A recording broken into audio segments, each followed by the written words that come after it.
Remember the 5th of November, gunpowder, treason, and plot. We all know the rhyme, but do you know the real story behind it? The one filled with secret meetings in smoky taverns, desperate men, and a plan so audacious it would have changed the course of English history forever. This isn't just a nursery rhyme. It's the story of the Gunpowder Plot. To understand why a group of men would want to blow up the king and Parliament, we have to rewind to the year 1603. Queen Elizabeth I is dead, and the new king, James I, has come down from Scotland to take the throne. Now, England's Catholics had faced decades of persecution, and they hoped James, whose mother was the Catholic Mary, Queen of Scots, would be more tolerant. They were wrong. The fines for not attending Protestant church services were increased, and priests were ordered to leave the country. For many Catholics, hope turned to despair, and for a small, radical group, despair turned to desperation. Enter Robert Catesby. Catesby was a charismatic and devout Catholic gentleman, a natural leader who had seen his family's fortune dwindle due to fines for their faith. He was a man of action, tired of waiting for change. He believed that the only way to restore Catholicism to England was through a single, devastating strike. He began to gather a small circle of trusted co-conspirators. There was his cousin Thomas Wintour, a seasoned soldier, and his friend John Wright, a renowned swordsman. And then there was the man whose name would become synonymous with the plot, Guy Fawkes. Guy Fawkes, or Guido Fawkes as he sometimes called himself, was a soldier of fortune, a hardened veteran who had spent years fighting for Catholic Spain in the Netherlands. He was an explosives expert, a man with nerves of steel and unwavering conviction. Catesby knew he was the perfect man to handle the dirty work. He was the muscle, the technician, brought in specifically to manage the gunpowder and light the fuse. Their plan was breathtakingly simple and terrifyingly effective. They would blow up the House of Lords during the state opening of Parliament on November 5th, 1605. In that one fiery blast, they would eliminate the king, the queen, the heir to the throne, and the entire Protestant ruling class, judges, bishops, and aristocrats. In the chaos that followed, they planned to kidnap the king's young daughter, Princess Elizabeth, and install her as a puppet Catholic queen.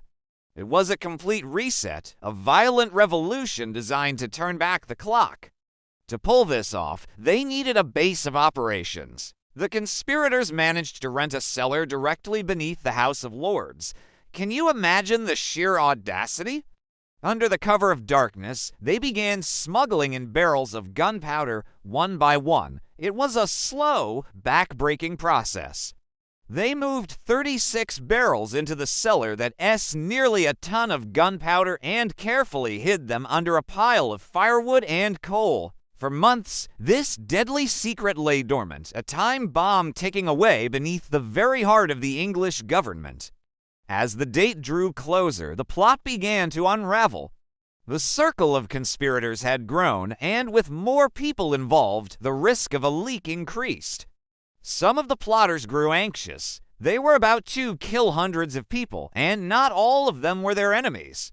What about the Catholic lords who would also be present at the state opening? Were they to be sacrificed for the greater good? This moral dilemma created a fatal crack in their secrecy. On the night of October 26th, just 10 days before the planned attack, an anonymous letter was delivered to Lord Monteagle, a prominent Catholic nobleman. The letter was cryptic, warning him to devise some excuse to shift your attendance at this parliament. It spoke of a terrible blow that would be struck without anyone seeing who hurt them. Monteagle, unsure what to make of it, did the sensible thing. He took it straight to the king's chief minister, Robert Cecil. At first, the authorities were skeptical, but Cecil was a cautious man. He ordered a search of the vaults beneath Parliament. The first search, on November 4th, revealed nothing but a large pile of firewood and a servant named John Johnson, who was actually Guy Fawkes. Fawkes claimed the wood belonged to his master. The searches left, but Cecil's suspicions were not quieted. He ordered a second, more thorough search in the early hours of November 5th. This time, they found him. Fawkes was discovered still in the cellar, dressed in his boots and spurs, ready to make a quick getaway. In his pockets, they found a slow-burning match and a watch. And beneath the firewood, they found the gunpowder. The plot was foiled at the 11th hour. Guy Fawkes was taken to the Tower of London. At first, he was defiant, admitting only his own name and his intention to blow up the king, but under intense interrogation and torture which was legally authorized by King James himself, he began to break. Over several days, he revealed the details of the plot and, finally, the names of his fellow conspirators. His signature on his confession, taken before and after the torture, tells a chilling story. The first is strong and clear. The second is a barely legible, shaky scrawl, the mark of a broken man. While Fawkes was being tortured, the other conspirators had fled London.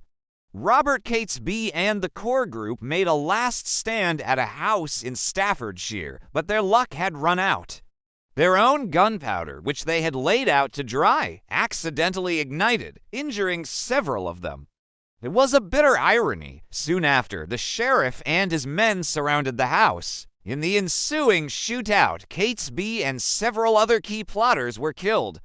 The rest were captured and, along with Guy Fawkes, were publicly tried and convicted of high treason. Their end was gruesome.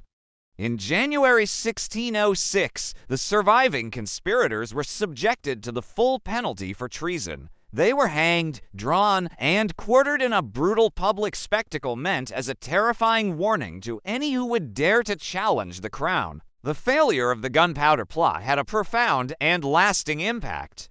Instead of restoring Catholicism, it sparked a new wave of anti-Catholic hysteria that would last for centuries. The government used the plot to pass even harsher laws, tightening its grip on the Catholic population. And across London, people lit bonfires to celebrate the king's survival, a tradition that continues to this day as Bonfire Night. Every November 5th, effigies of Guy Fawkes are burned and fireworks light up the night sky, a noisy, joyful celebration born from a dark and deadly conspiracy. So the next time you hear remember, the 5th of November, you'll know it's more than just a rhyme. It's a reminder of a moment when history held its breath, when a handful of desperate men came terrifyingly close to plunging a nation into chaos, all in the name of faith and rebellion. Thanks so much for watching. If you found this dive into history interesting, please hit that like button and subscribe for more stories from the shadows of the past. Let me know in the comments what other historical events you'd like to explore. Until next time, stay curious.